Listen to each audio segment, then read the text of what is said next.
Right. I have to, yeah, I'm now back. So, Mr. Brady is on his holidays, as you can see, sunning out again when the rest of us are freezing our bollocks off. You're right over there. Now, Yeah. a bit of breaking news. Philip has bought Joe Lewis's boat. How much did you how much did you get it off him for? Well, he was looking for 250 million. Yeah. But I got it for 120 quid plus Aussie Idealist's autograph.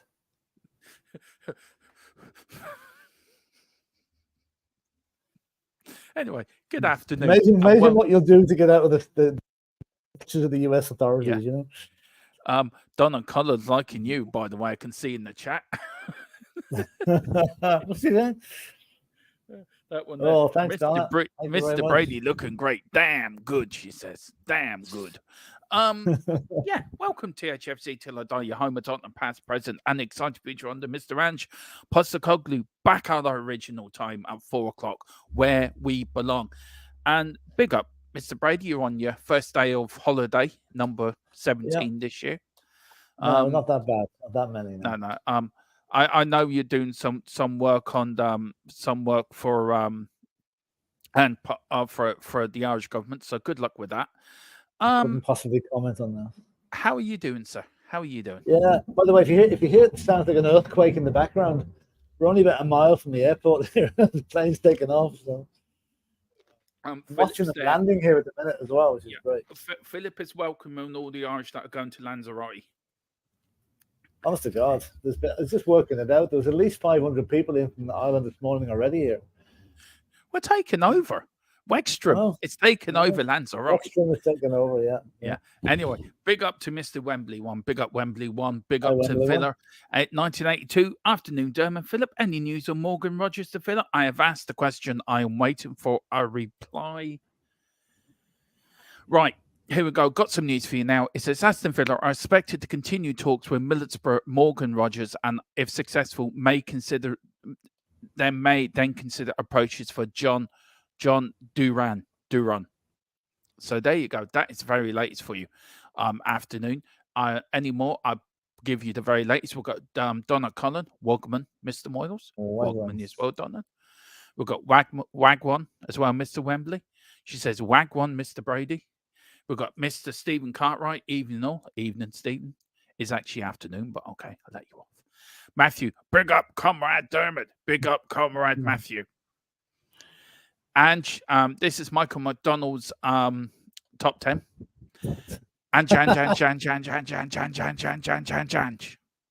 You should change one of those to Pange Ostacoglu instead of Ange Postecoglou. Yeah. There you go. What do you reckon to his top 10? Yeah, I can't argue with it. With it. I can't. No, Ange, very good. We've got Matthew and Lord Philip, the gatekeeper of the universe. There you go. Oh, Jesus. Oof, right. Big up Steve D says, afternoon, gents. Philip spends more time in the sun than Ronnie Biggs. Yeah,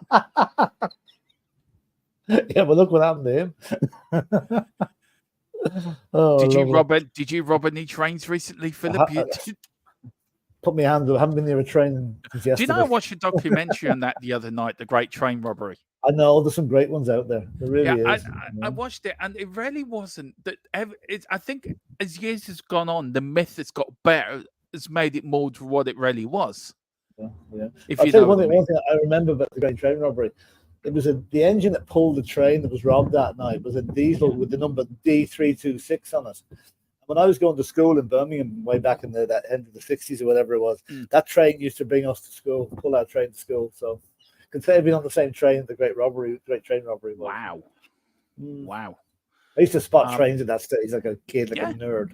Are you trying to tell us something here, Philip? No.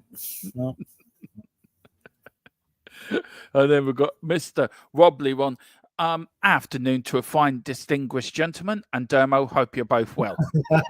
You call him. Yeah. Something wrong with your finger, Dermo? Yeah, it's got stuck in the bandage put on it. It's got stuck in the middle section. Yeah, right. Okay. We've got your mate here, Mr. Joe Lewis. Mr. Brady, give me back my yacht, for God's sake, I'm still alive. All right. You can have it for 10 million. Yeah. And then Joe Lewis says, why are these people selling my possessions while I'm alive? You're gone 5 years, so you'll be 132 by the time you get out. So big up to you, Joe. I'm in Australia, says Villa, working on a film I'm in Australia working on film and BBC about them being the fattest country in the world. Oh, interesting. I though have what's that, Philip? Sorry. I've a break. It's a break watching us. So. Yeah. Good. Nice to see a Villa fan in here. I used to be Villa Park regularly when I was a kid. Great ground. Lovely ground. You know what? He's banned. Idiot. What? That Joe Lewis, I've just banned him. He's another idiot. Okay.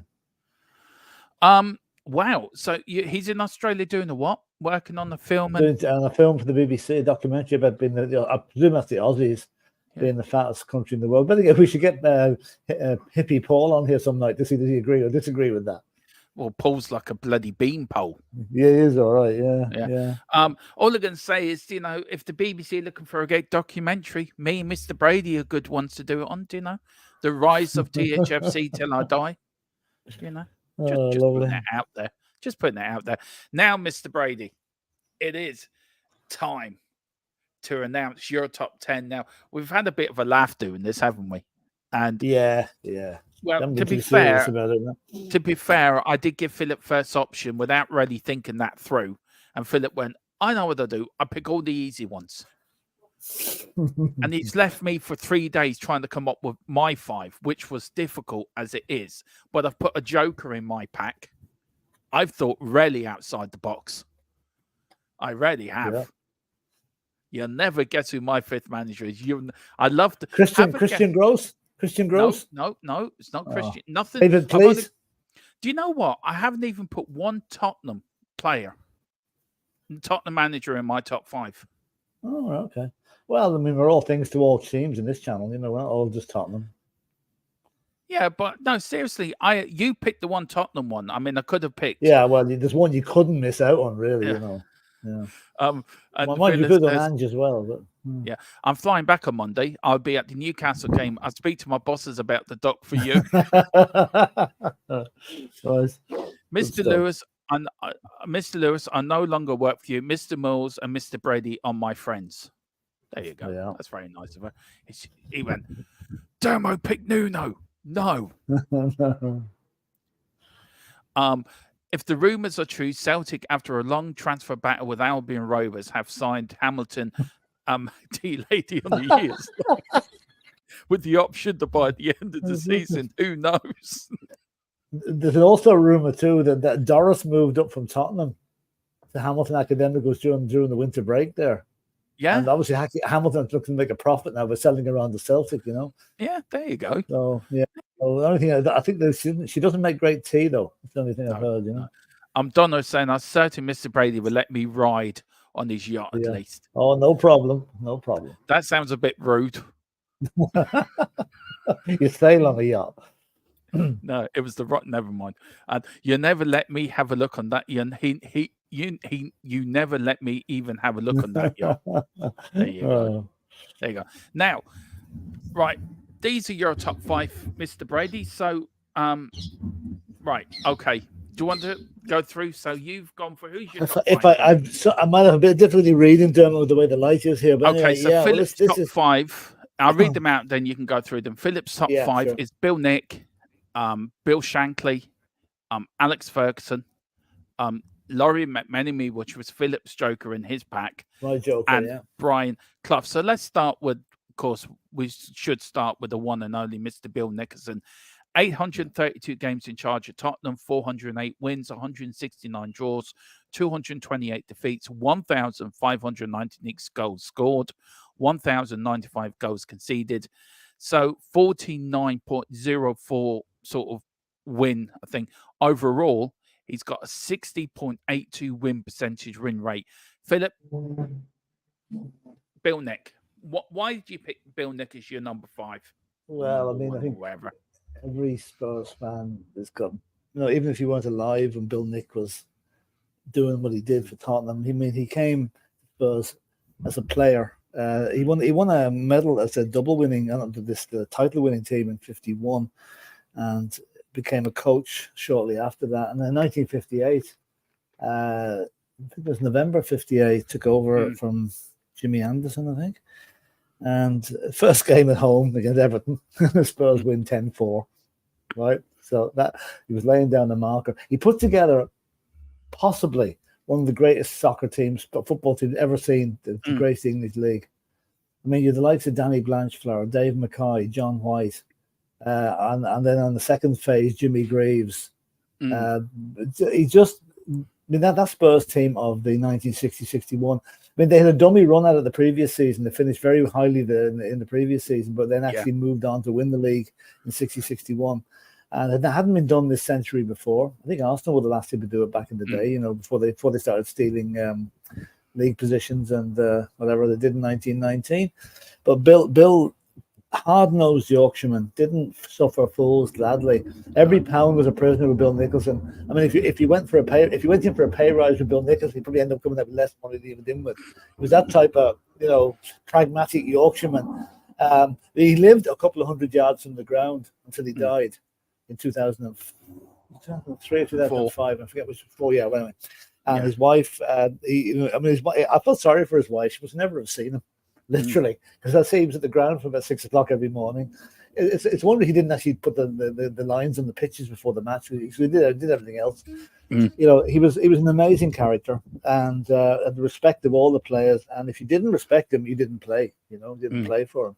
And I thought Tottenham treated him very shabbily at the end of 1974 when he wanted to have Danny Blanchflower, who would be one of our best ever players, and Johnny Giles as a dream team management setup. But the board, being old school at that stage, decided that they didn't like Bill going behind their back to set up the next regime at Tottenham and reprimanded him. He ended up leaving the club and under a cloud. And also, that was a bad year, 74, because that was the year we lost the UEFA Cup final to Feyenoord, and the fans kind of disgraced themselves in the second leg. Yeah, so he was disillusioned with football at that stage. Yeah. But then, what's the Spurs do? We bring in agent Terry Neal from Arsenal, and look what happened there. But Bill did come back to the club as a consultant in Keith Birkinshaw's time, and I think it's a very fitting end to this, that when he died, his ashes were buried under the centre spot at White Hart Lane. And what I even think is even nicer, that when White Hart Lane was demolished, they took up his ashes and those of his wife, Darky, and reinterred them right where the old pitch meets the new pitch at the Tottenham Hotspur Stadium. So every time the Spurs players come on the pitch, he's watching them. So I think it's a lovely thing, you know. Yeah, it is. Great, and you look at these honours, Philip. Football First Division Championship course 60-61, 3 FA Cups, 2 League Cups, 2 Charity Shields, 1 shared, 1 UEFA Cup runners up in 73-74, 1 Cup Winners' Cup, and 1 Anglo-Italian League Cup 71. That's some record. Oh, it's incredible. You know, and I mean, it's a team that everybody loved to go and watch. Do you know, I can nearly say, okay, maybe it's happened a couple of times since his era, but the present day team is probably nearly as pleasant to watch as Bill Nicholson's team were. If you know what I'm getting at, we've gone through a lot of unfashionable football, but we've got it back now. And I think Ange Postecoglou is kind of a reincarnation of Bill Nicholson in some ways. And you know, let's bring it on. Now, so that's big up to Conor, says Laurent McManamy, boss at Doncaster Rovers. He was. Just wanted to say, Michael as well. Seriously, best manager, old school Shankly, new Ange.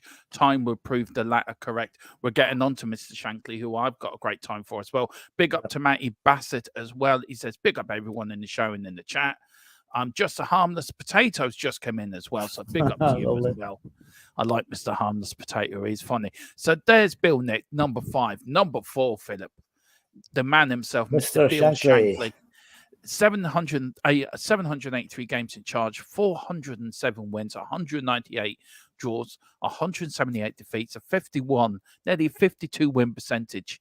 Managed the club from 59 and 74, where I think he was more shoved out than he was retired. But won their first league championship under him in 63-64, 3 league titles, Philip. Won second division championship, 2 FA Cups, 3 Charity Shields, and 1 UEFA Cup. Bill Shankly, where does he come in the rank of managers in all time in English football and Scottish football? To say to that, he's one of the greatest. Now, I mean, it pains me to be talking about a Liverpool manager in this sort of term but he was. You've got to admit, you've got to hold your hand up to this guy. You know, he was a hard nosed, like Bill Nicholson was a hard nosed Yorkshireman. Bill Shankly was a hard nosed Scot who didn't suffer fools gladly either. You know. And I mean, I know his record speaks for itself there. So I just picked out a couple of quirky things that happened to him. You know, the thing might not be that common knowledge.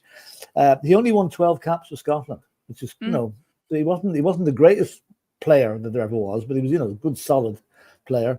He worked in the RAF during the war.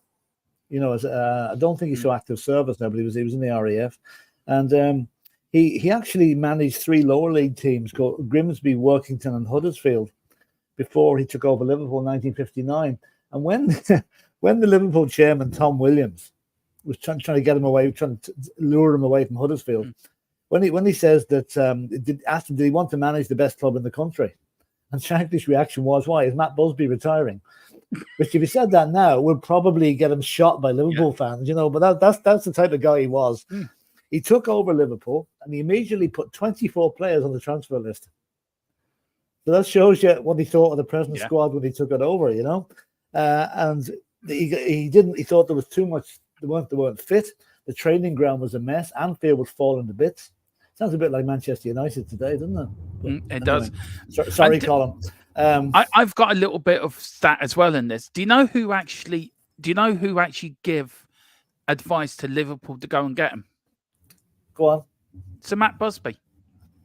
Oh, right. He actually, very good. When you put down the phone to, well, who's his assistant manager? Jimmy McGuinness, was it? No, the fella of the 58. Jimmy. He was a Scottish fella. Anyway, I just can't get his name out. Yeah. He turned around and says, I hope I haven't made a mistake by saying to Liverpool to go after Shankly. Yeah, well, I think he did. Because, I mean, let's face his record. But, you know, it took him a while. But he did a couple of things in Liverpool which were quite, still last to this day, if you like. Liverpool used to play in red shirts, white shorts up to 1965. But they reached a UEFA Cup, so one of the European competition semi-finals in 1965. I think it was Feyenoord they were playing. And he decided to change the kit to all red. Now, initially just for the European matches, but it became so popular. And the reason they wanted to wear all red, they thought that they made the players look taller. I can't quite figure that one out. But anyway, that's where Liverpool came in to buy the all red kit in 1965. And another thing that he did, and it's still there to this day, and he put up the "This is Anfield" sign on the way out onto the pitch, which is quite, you know. That has to be the most famous sign. It's iconic. It's iconic. It is. It is, absolutely.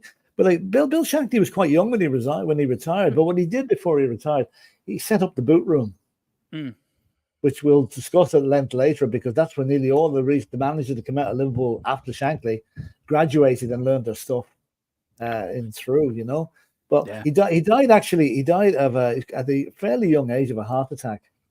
And, he died of a broken heart. That's what he died of. Well, true enough, you know, true enough. But he always kept in touch. Even when he left, he used to come back down to the training ground, to watch the players training. I think that might have caused a bit of a grift, because the new manager's like, what's he doing here? You know, I'm doing my own thing now. I don't need the previous boss, to be here looking over me and making me feel nervous. He was shoved out, Philip. He was shoved out, and that was the problem. He wasn't ready to retire. No, and it's a bit like famous sports star.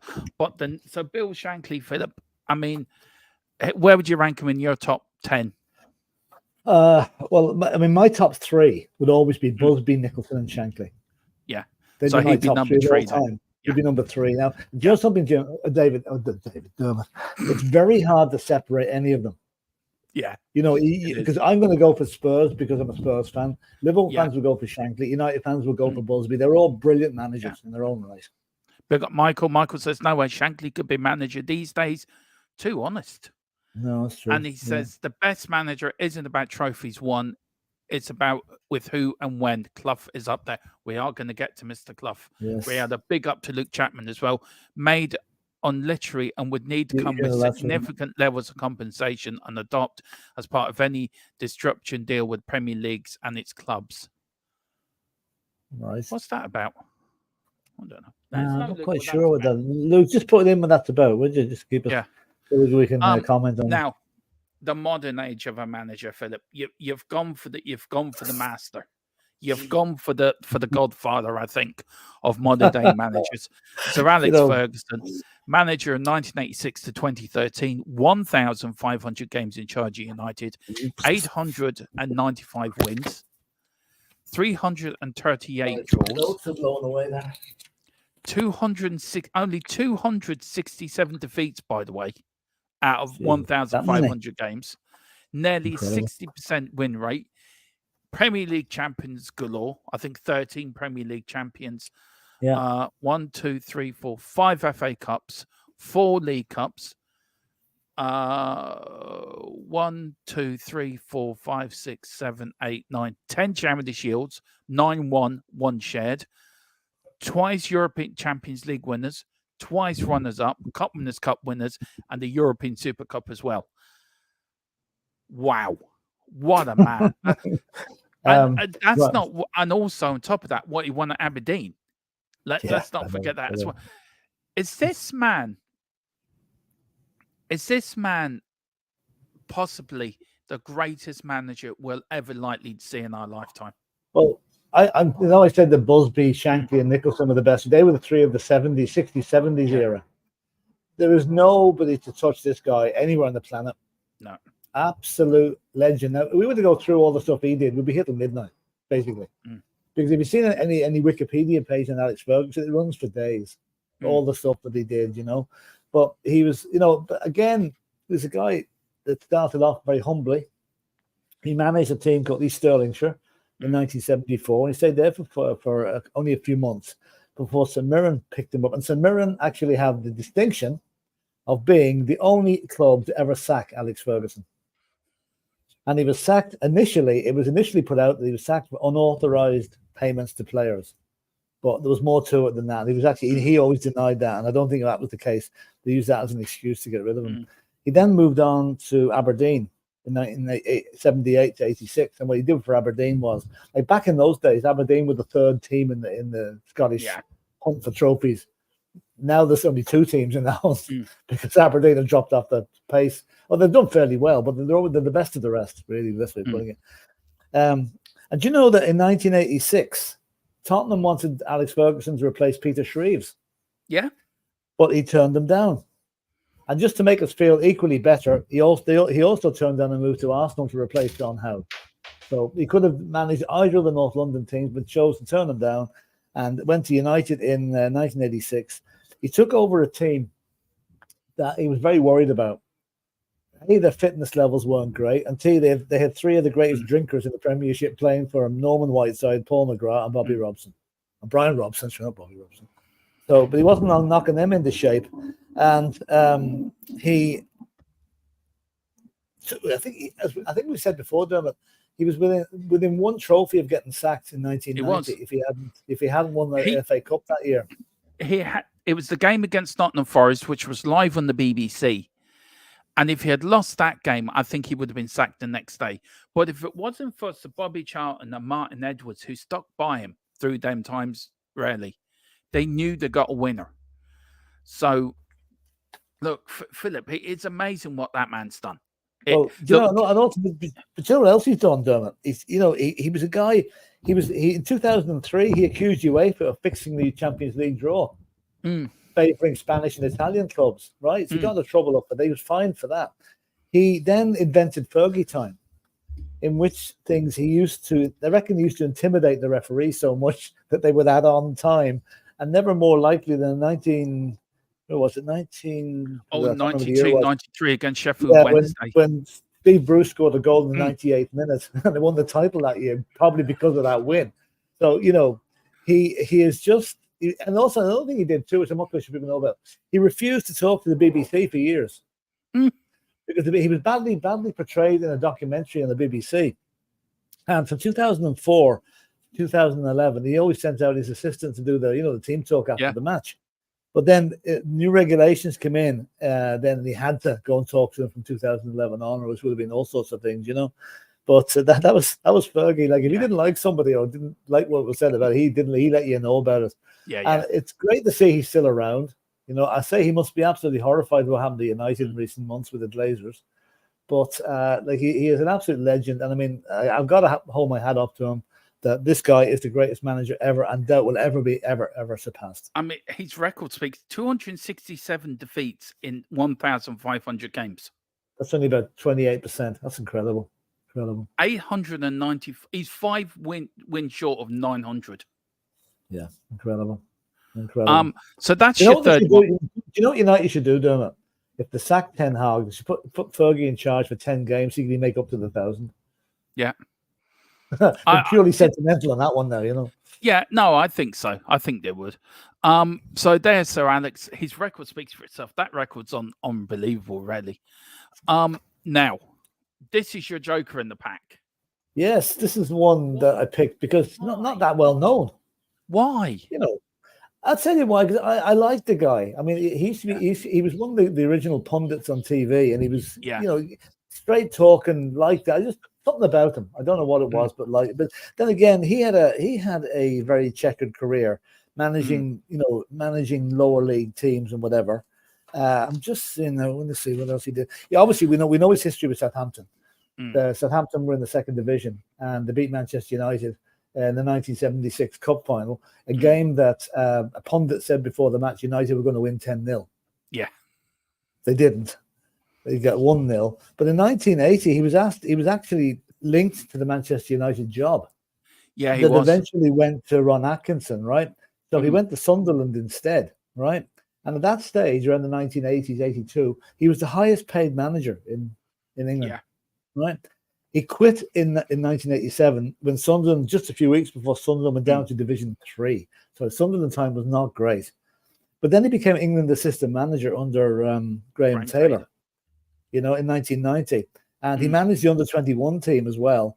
And he also discovered the likes of Darren Anderton and Steve McMenamin. So that was, his claim to fame there. He went back to Southampton and became the first ever director of football. And he also became Northern Ireland manager for a couple of years at the end of the last millennium, about 1998, to 1990. So, he's still, God love him, he's an associate director of Southampton at the minute. He's still alive. He still lives down there. And I just thought he wasn't a big name, but he was a successful name and was a bit of a trailblazer at his time. You can see who he managed. Bishop Auckland, Doncaster Rovers, Grimsby, and Southampton, and Sunderland. But just a nice guy. Nice guy. And his record, Philip, 986 games, 407 wins, 258 draws, 321 defeats. So he's got a win ratio of nearly 42%. He was manager from 1964, Philip, until 1999. So I remember him doing the punditry like for BBC in Mexico 86 and things like that. So he was well known. Now, Philip, your last choice is this man, right? Firstly, please listen to the stories that are up on YouTube about this fella. Incredible. There was one story when he tried to sign Dean Saunders, right? It is up on YouTube. I would recommend anyone just put in Dean Saunders signing for Notts Forest. So it goes to his house. The story goes on and on. He's pissed drunk. He's singing Frank Sinatra, right? And walking, and he's like, he does things like crawl on the floor, give him a tub of flowers with a baseball, and then he gets on the floor and he says to his assistant manager, "Where did you get your carpet from?" Like, so he says carpet, right? So much as great. He says, "My barber would love this carpet, So, this man had a unique way of managing Philip. What was it about Brian Clough that made him so unique? I mean, look at his record. It speaks for itself, though. 1,453 games, 675 wins, 368 draws, 410 defeats, so nearly 47% win ratio. His honours: Derby County First Division champions, Second Division champions, the Texas Cup champions, and the Whitney Cup champions. And then at Nottingham Forest, he won 4 League Cups, 2 Members' Cups, 1 Charity Shield, 2 European Cups, a European Super Cup, and the Anglo-Scottish Cup. Brian Clough, is he the biggest enigma in the game ever? Yeah, Brian Clough should have managed England, but the Hooray Henrys in the FA would never appoint him because they knew he wouldn't hold back on them. he would have been running the FA by the end of it, to be fair.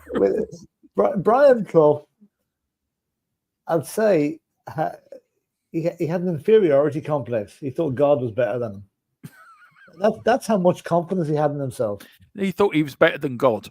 Is that better than God? Yeah, more or less. Yeah, you reckon he could walk on? He didn't have to come the long way around to work at Nottingham. He could walk across the River Trent. He was a lovely guy. I mean, I think the thing that sums Brian Clough up. Remember the game at Nottingham Forest when the fans invaded the pitch? Oh, he hit one of those clap rather. Oh, he was completely against the grain. If you said tomorrow was Thursday, he disagreed with you. He was just Friday. Sorry, Thursday.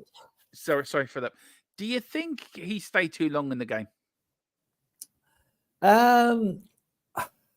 I think he had, not to put too fine a point. I think Brian liked to drink now and again, and I think maybe that got the better of him. And maybe yes, he did overstay his welcome a bit.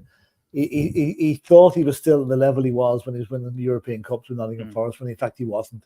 He was still a great guy and a great character, but I think you're probably right there. He could have bowed out a little bit earlier. But I'm just thinking that, can you imagine Brian Clough as a pundit today on TV? They'll be we apologise for the bad language you just heard on TV, but was he the fella that called the Polish goalkeeper a clown when Poland knocked England out? Yeah, he did. What's his name? What's the goalkeeper's name? 1973 World Cup. Yeah, that actually stopped England from qualifying. Yeah, he called him a clown. Yeah. Mind you, half the country agreed with him at that stage. Yeah, probably did. But he really did. He done a unique thing at Forest. When he left, he bought them full. He actually left them in the division where he got them from. So basically, he took them out the second division, had all the success, and the day he left, he actually put them back in this old second division. Yeah. And we the only trophy he really didn't win was the FA Cup. He never won the FA Cup as a player or manager. But he had a thing about one of your managers down with himself had a big spat with Don Revie. Yeah. Do you remember the time he was managing Derby County? Yeah. If you've seen the film The Damned United, you'll have seen this episode. It's when Leeds arrived at the ground, Revie came along and Clough was outside waiting for him to greet him. And Don Revie walked straight past him, didn't even recognise him, didn't even acknowledge him. And ever since that day, Clough had it in for Revie. And then when he went to Leeds, that's why he never lasted at Leeds, because the Leeds players were all Don Revie fans. No, he actually told the players, you can stick all your medals, you can stick all your accomplishments in that bin because you cheated. Yeah, I know. Michael McDonald here, Philip, says Pearce and Keane were running the Not Forest team at the end of Clough's career. Yeah, I think you're right. I think Cloughy was just there in name only at that stage. Yeah, it's sad, really. It's sad. It's sad. It is. I mean, for me, I love watching him because I watched a documentary on him the other night, Philip, while we were doing this. By God, he was very controversial. What did he come out with? But he was a very good player as well. Apart from being a good manager, he was a great striker. He really was. Bought the first £1 million player from Birmingham to Forest. Francis, Do you think the Peter Taylor thing affected him as well, Philip? When Peter Taylor left, do you feel that affected him too? Yeah, they're a bit of a falling out, all right. Yeah. Peter Taylor they were like Morecambe and Wise, really, the two of them, or Ant and Dec for the more younger viewers. But it did have an effect on him, all right. And I think when he didn't he go to Brighton on his? Peter Taylor went to Brighton on his own, didn't he? Yeah. Oh it was. And then went back to Derby. Then he managed Derby then for a while, which upset. I think that's when the fallout was, that when he went back to Derby. Yeah. I don't think he said to Brian, "Do you want to come with me?" And I think Brian Clough would have come back to Derby. I think he would have done. Look, Philip, That's the name of the Polish goalkeeper there, Tomaszewski, Yeah, I think. Yeah, yeah. Tomaszewski. And Michael says that when you consider what Clough done with Derby as well, Yeah, you look at exactly. what, Yeah, I know. Philip. In fact, I remember that in the film documentary, that the great Mm, Damned United.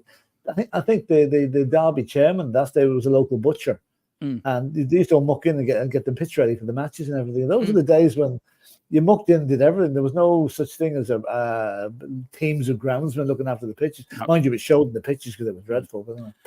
Now, Philip, I'm going to lead you over now to ask me my 5. So let you Mr. go ahead. Dalglish. Yeah. Kenny Dalglish, one of the greatest players ever for Liverpool and Celtic, obviously, and also a great manager. Football League, he won the Football League First Division 3 times in 86, 88, and 90. Now, the next bit I find it's hard to read a little bit. FA Cup, 1985, 86. 1988, 89, and runners up in 2011 and 12. Football League Cup 2011 to 12. And he also, this is, don't forget, he won the league with Blackburn Rovers as well, which is a big achievement at that stage. FA Charity Shield 1986, shared in 86, and won it in 88, 89, and 90. I mean, the word legend is bandied about a lot, and people don't obviously need it or deserve it. I think Kenny Dalglish absolutely does. Look, I picked him as one of my 5, Philip, because of what he done as a player and a manager. We've picked 3 Liverpool managers in our top 10, but we picked them because of their accomplishment and success. Yeah, given the success that team had, it was always going to happen that way, And you look at him, Philip. When I can remember Kenny Dalglish as a player, but I also remember as a manager to come in after Heysel and do the double in his first season. I mean, for me, Kenny Dalglish was a brilliant player. He came in when Kevin Keegan left to go to Hamburg in '77. That's right. And all the fans are going to think, "Oh God, who's going to take over now?" This young Scotsman from Celtic comes down. Who's he? What's he going to do? Turns out to be the greatest player Liverpool and the greatest ambassador Liverpool ever had. Resigned after a 4-4 draw against Everton in the middle of a FA Cup replay. Right. As well.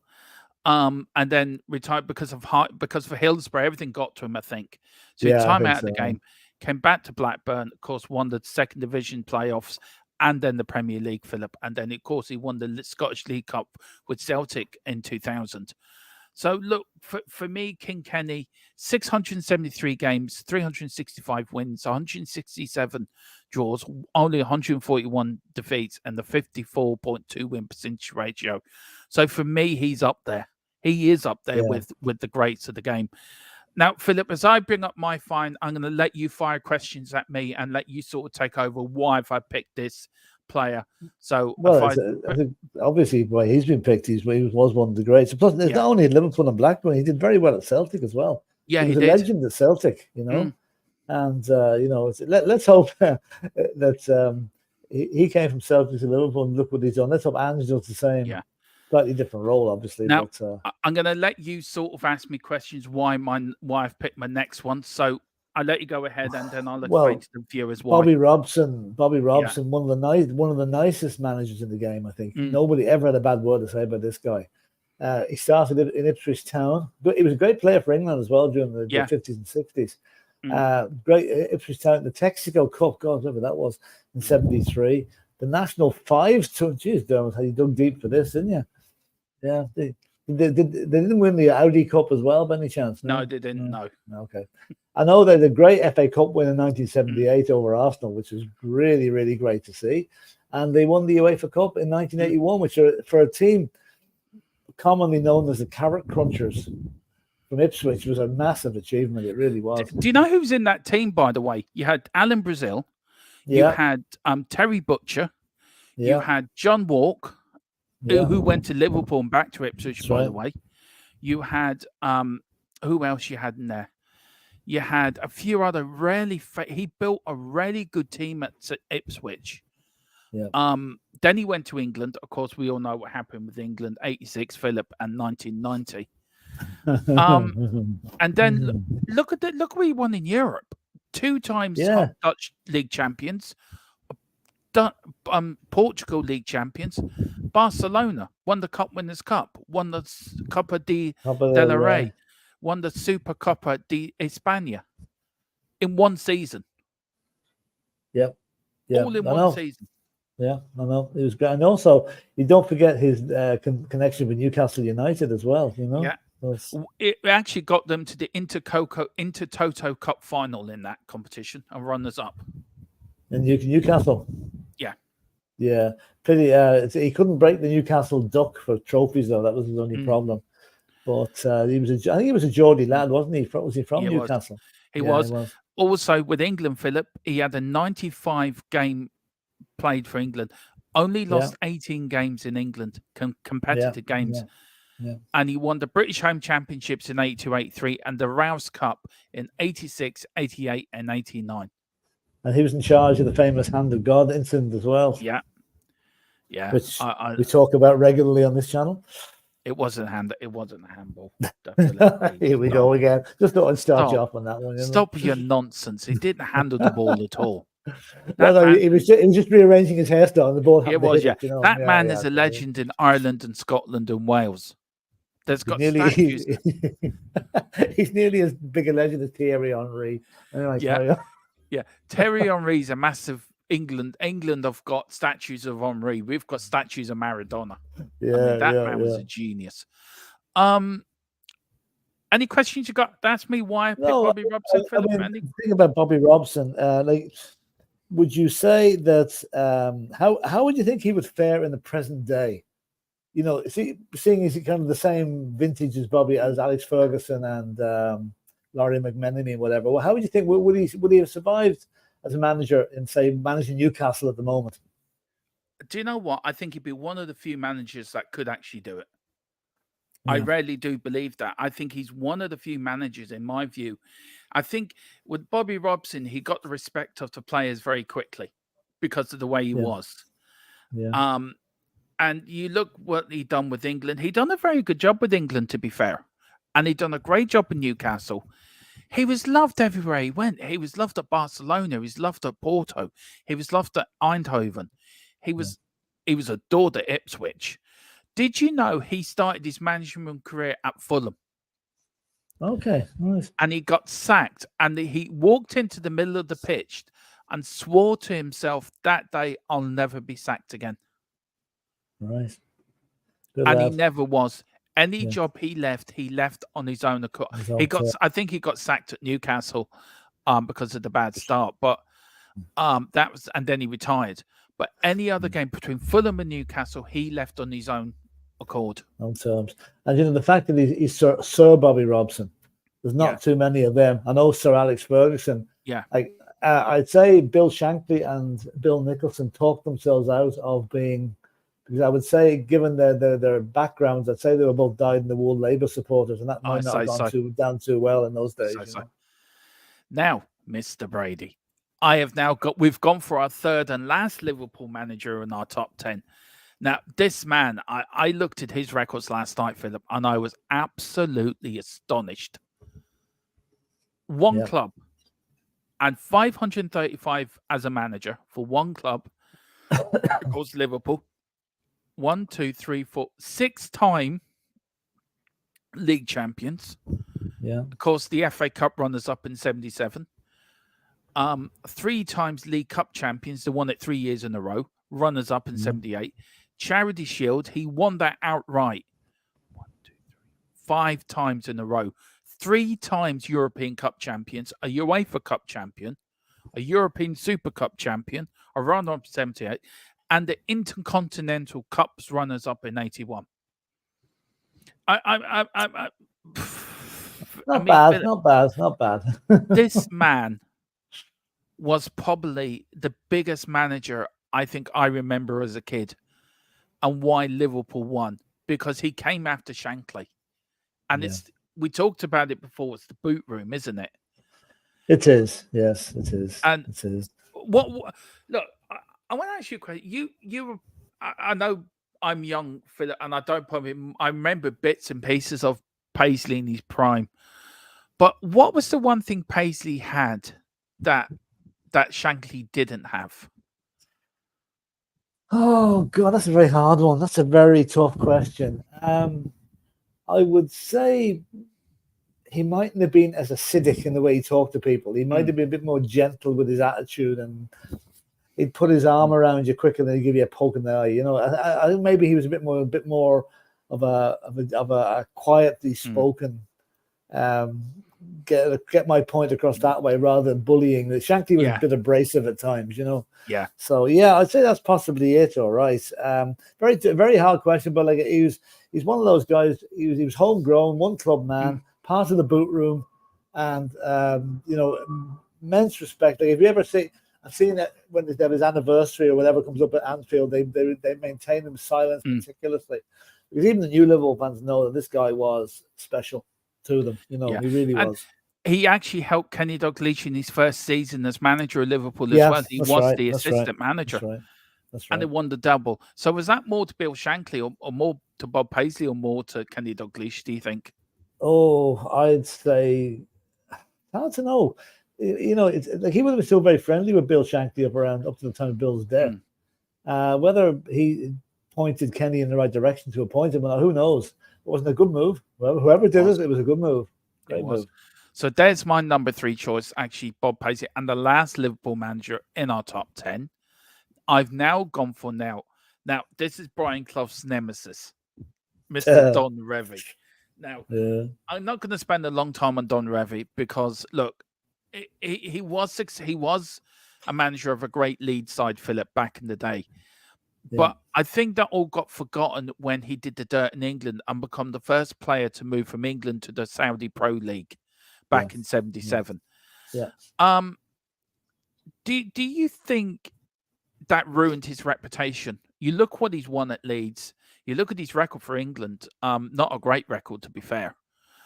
Do you think that ruined his reputation within the game when he moved to Saudi Arabia to take over that job as manager? I think that was a shocking kick in the teeth at the time. You know, it would be a shocking kick in the teeth now if someone did that. Not maybe as a manager, maybe not so much because so many players are going there now, but yes, it was. But Don Revie, to me, I never actually liked Don Revie. No. I think his Leeds United team were a brutal, horrible watch. You know, he encouraged them to play the way they did. You know, he was an arrogance to the last word. And I mean, I'd be on Brian Clough's side when it comes to the row. I think I could be wrong, but didn't one of the talk shows, Parkinson or whatever, have the two of them on the have him on a show at one time, and I don't think there was any communication at all between them. They did an interview together the day Brian Clough got sacked at Leeds United. Right. So it was something to do with Yorkshire Television, and he literally belittled Brian Clough. That's right. I knew there was something like that. Yes.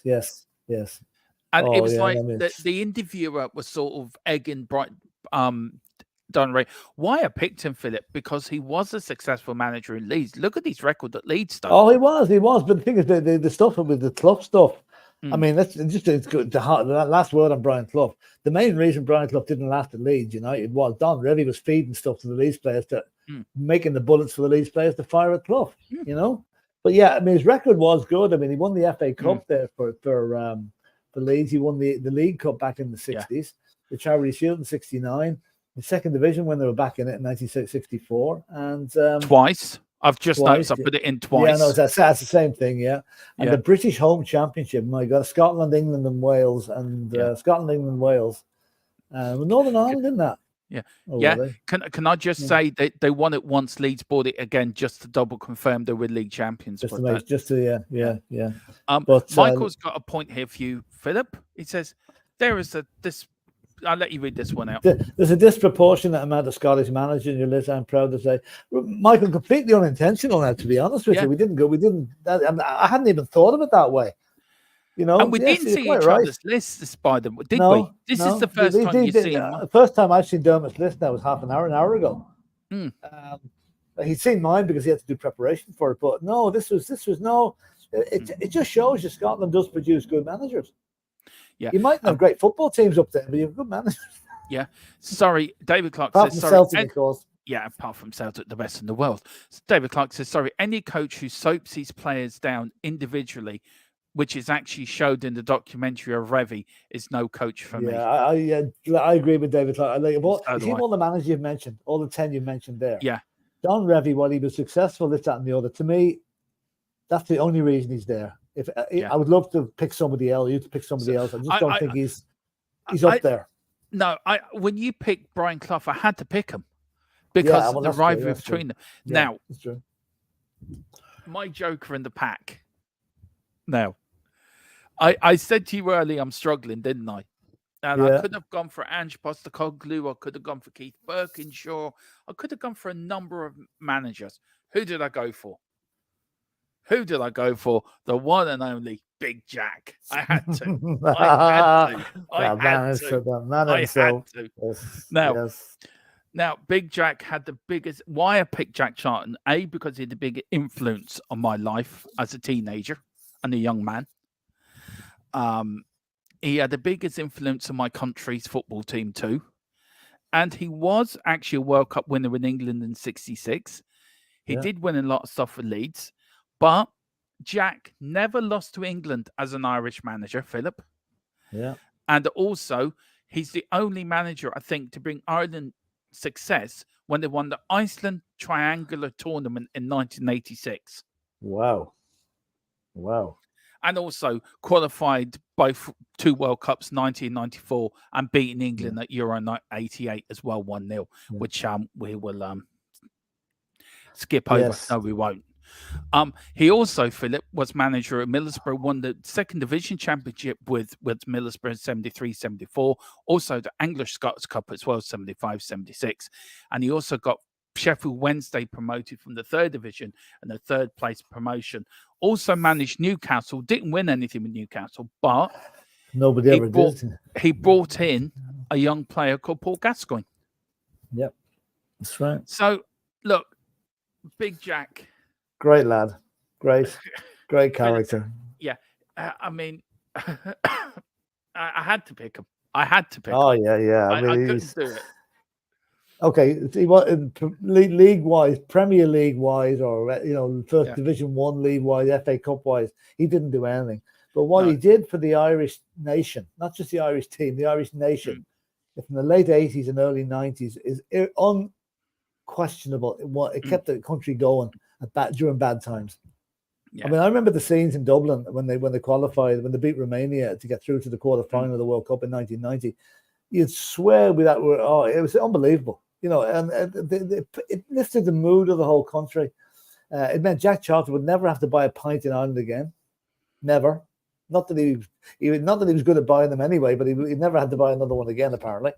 And he said, if you're down the west of Ireland, down in Ballina, there's actually a big mural of Jack Charlton up on the wall. That's it there. Joe Biden. Yeah, that's it. And Joe Biden's beside him. They're the two big famous visitors to Ballina. But there's a story I'll tell you about Jack Charles. I've told this before, though. I think it's a great story. After Jack retired, he was a great fisherman. He loved fishing. And he'd be going around all the various fishing places, lodges in Dublin or in Ireland, And Jack would always write a check to pay for his board and lodgings and his drink and whatever, Those checks were never cashed. They were framed and put up behind the bar. So Jack used to really travel Ireland for nothing in those days. Plus, everybody bought him pints everywhere he went, But he was a great guy. He was just, a lovable. Even though he was English, he took great pleasure in beating England. He wasn't. He was Irish. He was an Irish citizen. Look, for me, Philip, he was the story of my teenage years. Yeah. He was really. Do you know what I mean? I love Jack Charlton. When he passed away, I was so sad. Really. I never thought it would upset me as much as it did upset me that day. I felt I was mourning for somebody. Yeah. Oh yeah. There's a lot of people that way, Dermot. There were. It was. The fact that he had Alzheimer's for the last couple of years of his life as well was very sad. He didn't know where he was for the last couple of years, which is awful sad for a guy of his personality and sort of love for life. So look, Philip, that's our top 10. That is our top 10. Good. That was very good. Now, Kate from Just to Go Love Sports also did a top 10 as well, which I'm going to bring up as well. So let me put it in the banners. Now, me and Philip were going to do a pre-record on the news I got today. Do you want to give people a few, just an update what we're going to talk about next, Philip? It is about a certain club. It's about Manchester City. And I think the heading we were going to put on the show was Manchester City, get out of this one. Yeah. Now, we are going to quickly talk about it, and then we are going to do a pre-record on it. But I just wanted to get people's thoughts on it while we were here. I just need to bring up Kate's top 10 as well, which is having a problem with at the moment. Anyway, I read out Kate's top 10, Philip, who she's picked. And she's gone from 10 to 1. She's picked 10, Harry Redknapp, 9, Rafa Benitez, 8, Antonio Conte, 7, Sir Bill Nicholson, 6, Jurgen Klopp, 5, Carlo Ancelotti, 4, Arsene Wenger, 3, Jose Mourinho, 2, Pep Guardiola, and 1, Alex Ferguson. Yeah, that's more a Premiership based. Our lineup was more Division 1 based, really, wasn't it? When you think about it, it's quite well. Yeah, it's just the way it goes, you know. Ferguson, But that's Kate. What I'll do is I will download that. Very good. I will put that up on the community section as well. Now, Mr. Brady, Manchester City. Now, this dropped this morning. Now, I will. There's a lot of stuff here that's been retracted that I cannot say. This is the stuff I can say. So, Philip, I'm going to read through each of them, and then I want your response to it and what do you think. So, the first bit is, in regards of the upcoming trial, a number of high-profile witnesses have come forward. That ranges from ex-staff, coaches, and players to state evidence that has been currently found to be factually correct. So, Philip, what do you say to that? That's only the first bit. So, what's your thought on that first bit? It looks like people have known this has been going on for years, and obviously have had no platform to come out and be brave enough to say what they know. But now it appears that now this is becoming a formal inquiry. People are coming forward. It's a bit like that documentary I keep mentioning, the post office the other day, Mr. Bates in the post office. There's still people coming forward with information that they were the way they were treated. So, you know, it's bad news for Manchester City, because I think as you read further on here, it looks very much as if with the amount of cases against them, it only takes a small amount for them to be proven, for them to lose their Premiership status. Yeah, and look, the second bit then goes on, Philip. It goes 14. Right, this bit I can't get right. 14 of the clubs in the Premier League want the punishment of expulsion from the EPL to a lower division, example, to the Championship. However, a lot of the clubs want their titles and achievements stripped for the years they are being investigated as well. Adds this, however, this is unlikely to happen at this moment in time. Can it happen? And will it happen? If I had to be absolutely fair and equitable about this, deduction or being kicked out of the Premiership to whatever league, be it the League One, League Two, or the Conference or whatever, yes. Stripping of trophies, I can't see that happening. No, I can't see that happening. I think, to be honest with you, losing their Premiership status and maybe relegating, maybe not even one division, maybe 2 or 3 divisions, is enough of a punishment. It's what happened to Rangers a few years ago. Yeah, I don't see them taking the trophies away from them. If they did, and they awarded them to the various clubs, it would be a Pyrrhic victory. It'd be kind of we won well. Here's a trophy, but we didn't really win it. We got it by default. I don't think that's an answer. I think City would be punished enough if they kicked out of the league. Yeah, but 14 out of the 22 clubs in the Premier League, that's quite a lot, Philip. And I think some of the clubs close to our heart are included in that as well. I think so. Now, certain teams in the Premier League have asked that they receive compensation for the finals and regulations they have suffered due to the unfair advantage. The EFL are happy to accept City into the Football League. However, there will be certain circumstances that needs to be figured out in order for this to be able to happen, such as finding out what league and how they fit them in. Look, this story's course is going to run and run. But PHILLIP, so far, they're as guilty as hell. And we've been saying it for months. We've been covering this story now for what? A good month now. And I'm shocked by this. I'm literally flabbergasted by all of this so far. Well, it shows you that UEFA have now come out and said, we told you we were right. I mean, UEFA were very, very sore what happened to them in the last case when it was their punishment was rescinded on a technicality. It's not going to happen this time, and UEFA will have been proved right all along. They were quite right to bring what they did. City were as guilty as hell, got away with it because they can afford rich lawyers. I don't see that happening this time. No, and the last bit of as well, PHILLIP, here is 115 charges that City are facing do include multiple offences of the same charge. It's currently unknown if they will get charged for each individual case or not, probably making the punishment less severe or more. Look, there's a lot of stuff, PHILLIP, that's been retracted that I can't say. What I will be once this is over, I've been promised a whole lot, so we'll be able to go through everything. PHILLIP, you read that this morning and you sent me back a message saying interesting exclamation mark. How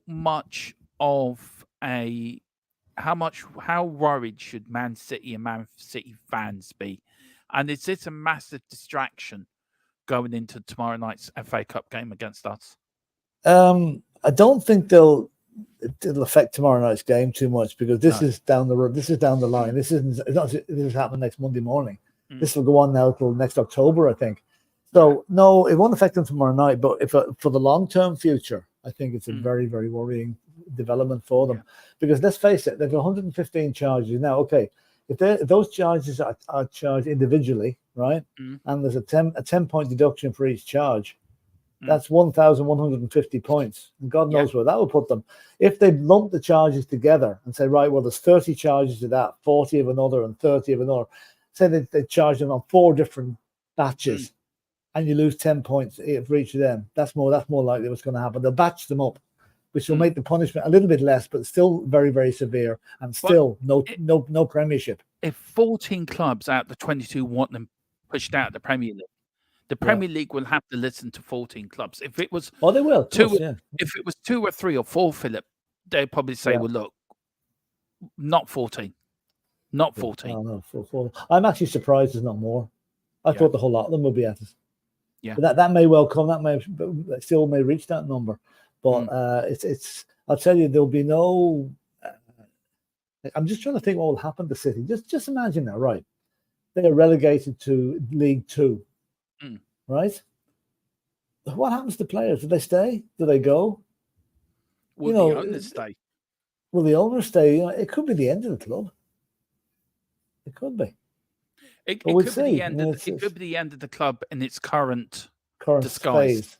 Phase. But if for some freak of nature they get off on these charges, that would be the end of football as we know it, because they will now think, well, hang on, we've got away with this twice. We can do what we like now. And that will be the worst possible outcome for the football. Well, PHILLIP, thank you so much for coming on. I know you're on holiday, but I really appreciate your time. I enjoyed that. I enjoyed that. I don't know what top 10 we're going to do next. Where should we go next? Let me see. Something different. I was going to say top 10 referees, but we wouldn't even reach that number. No. How about our next one? We pick our all-time World Cup 11 ever. Whoa! Now you're talking. Yeah, that'd be a good one. All right. Yeah. So we'll leave that to you. Come back, Mr. Brady. Yeah. There will be a pre-record going out for your members. I know you're busy, PHILLIP, on holiday, so just let me know when you're free and we'll do that. I don't know if we do a pre-record or more of this, get more of our thoughts on the Manchester City thing, because there is more to talk about out of that, I think. Yeah. True. Unless in a day or two things might ease up a bit information-wise. I know a lot of this is redacted and you cannot say more than that, but no. I did hear a comment that passed. I'm not quite sure it was you or somebody else said it, but this is only the tip of the iceberg. Yeah, it is. It is. For me, it's only tip of the iceberg. I think if once Man City are done, then Chelsea will be done as well. Yeah. You can I see. feel really sad about that. Yeah. Well, I'm heartbroken. I'm yeah, really same. am. Yeah, it was my handkerchief. Yeah, just a little bit of news as well, guys, on Tottenham. The Gallagher deal is not going away. The Gallagher deal could still happen this window. So Gallagher is they're still trying to make the deal happen. I asked the question, is Gallagher going to happen, in this window? And the response I got, still trying to make the deal happen. And also talks between Club Brugge and Tottenham Hotspur are ongoing, but there are no new developments around Antonio Nusa proposed transfer to Spurs. So that's still going, Philip. Okay. But thank you so much, sir. Where can people, what we on next, Philip? How do we go? Well, I won't be around for that, Dermot, because we have no way of watching it here on TV in the hotel. And secondly, it is on in the bars, but it's just going to be too noisy and too, so. Are you joining us? I'll be missing. Would you be joining us for FA Cup Saturday? Again, if the missus lets me and if I've got time, yes. It'd be very much if I can, So yourself. Good boy. Be a good boy between now and then. I'll try. What are you up to tonight? Going out tonight, are you? No, Mary's playing bridge now till 7 o'clock, and after that, I'll probably go get something to eat. And there's a cabaret on in the hotel. I'll go and watch that. Yeah. There's an ABBA tribute band playing tomorrow night. All right. Philip will be dancing when Tottenham win. Is that a plane landed or taken off? No, it's taken off. They're very noisy. In fact, you can hear them when you're up on the runway. You can barely hear them. But down here, whatever way the noise is hitting, it's noise. The plane comes in every 10 minutes. Unbelievably busy. But anyway, well, listen, me and Philip will get a pre-record down for you members for the build-up for the Man City game. We'll get Philip's thoughts as well. So we're going to do that now, and then I'll let Philip alone for the rest of the evening. But thank you so much. I am back tomorrow at 7:30 for the game. Me and Colin are going to do the watch-along for you. Colin's been drafted in to replace Philip and tried to be a Tottenham fan for the evening, which I think it's Man City. It won't be hard. No, that's true. That is true. And then what we do, me and Philip may do something about this Man City thing. Any news, I'll break it later. Of course I will. But thank you all for watching. It's been I enjoyed this so much. I enjoyed these top 10s. They're good laugh to do. They're good fun. Pardon me, I've got the hiccups now. But whatever you're doing, thank you so much indeed. God bless you all. Come on, you Spurs. In Big Ange we trust.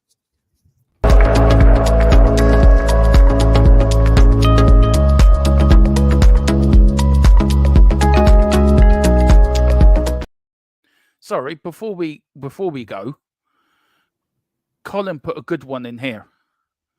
How about players that never played in the World Cup? Yeah, that's actually a very good one. Actually, it's a very good one. Yeah, we'll decide which one we'll do. I do know what, Colin. I think we'll do that one, Philip. Yeah, I think that's a good one. Yeah, it's actually an easier one to do because the other one is. Go. And then David's put in here, the Gallagher deal won't happen because Spurs need to sell because our squad is too big and nobody can afford Højbjerg. David, it is going to happen. I know my source. You can trust this channel. I'm not saying 100% is going to happen, but the rumor is Højbjerg is already going out to Newcastle. That's the rumor. And we're going to get Gallagher instead. So that is where Højbjerg could end up going. Interesting. But on that bombshell, we're definitely going now. If I can find the right outro. Come on, you Spurs. In Big Ange we trust.